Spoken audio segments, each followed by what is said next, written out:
Shalom saudaraku, bersama lagi dengan saya Uncle Mandil 24. Senang sekali kembali lagi Uncle Mandil mau share pembelajaran Alkitab dalam Kejadian 2 ayat yang ke-19.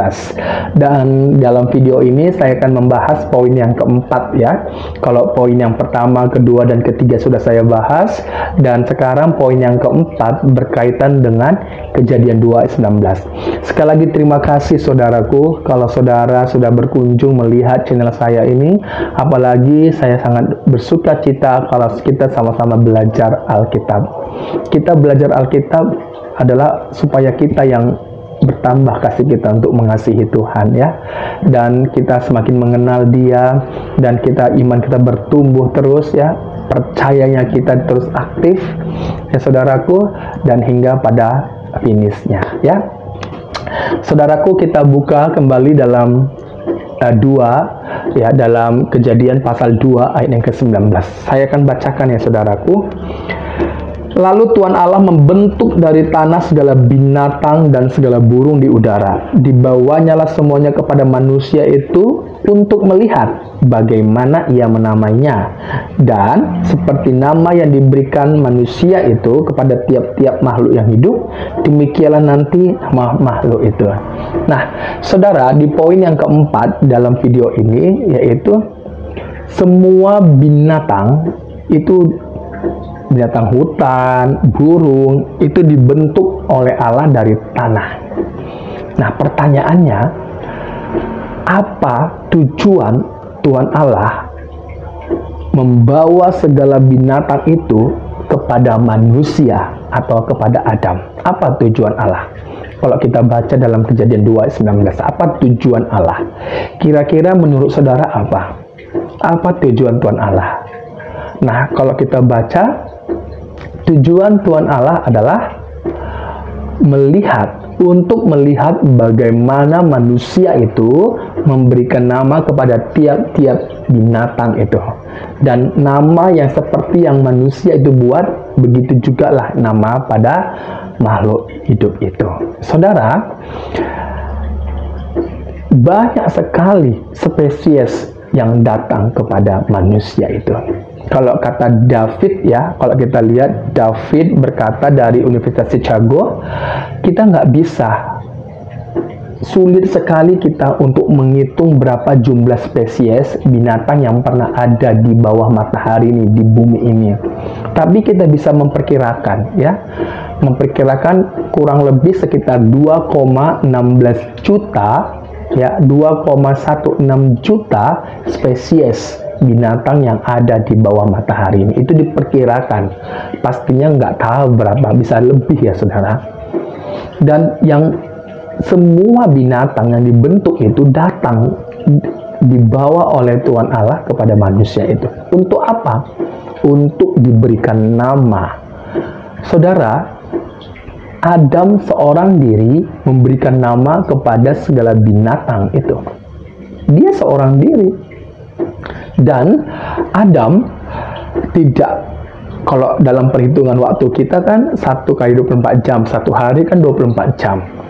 Pada waktu itu belum terhitung hari. Kenapa? Karena manusia belum jatuh dalam dosa. Jadi hari belum terhitung ya. Cuma di situ waktu dikatakan pada hari pertama, hari kedua, hari ketiga. Tetapi kalau mengenai perhitungan jam belum bekerja gitu. Belum bekerja. Saudara, luar biasa. Tuhan yang membawa segala binatang itu dan manusia memberikan nama. Manusia sanggup memberikan nama kepada segala binatang. Karena apa? Karena manusia itu diciptakan Allah, dibentuk Allah dari debu tanah dan diembuskan napas hidup sehingga terciptalah roh manusia. Manusia mempunyai pengetahuan untuk memberikan nama kepada tiap-tiap binatang. Dan semua nama berbeda-beda. Kalau kita lihat sekarang, bermacam-macam nama. Sesuai dengan jenisnya. Dengan hikmat yang dimiliki oleh manusia itu yang berasal dari Tuhan, mampu mengerjakan semuanya, saudara. Apa yang bisa kita tarik pelajaran relevansi buat kita?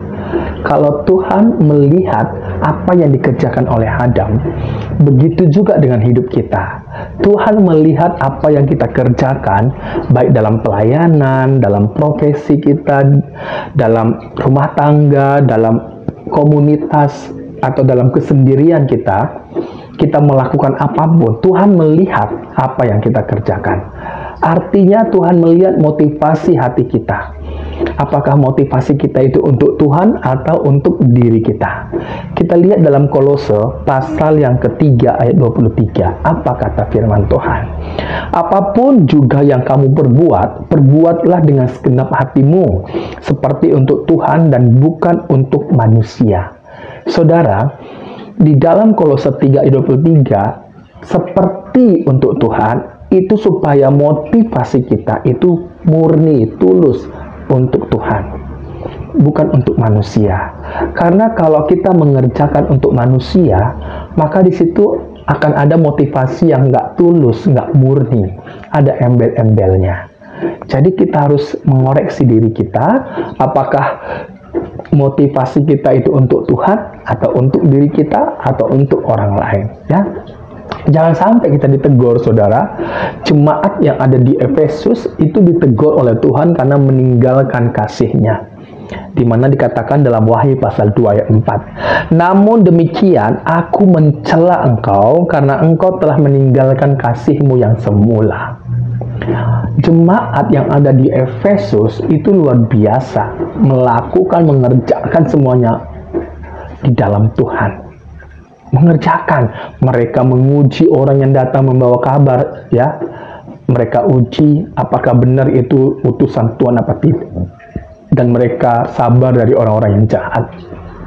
Tetapi Tuhan menegur, Tuhan Yesus menegur bahwa aku mencela engkau karena engkau meninggalkan kasih-Mu yang semula. Saudara, jangan sampai kita ditegur oleh firman Tuhan, oleh Allah.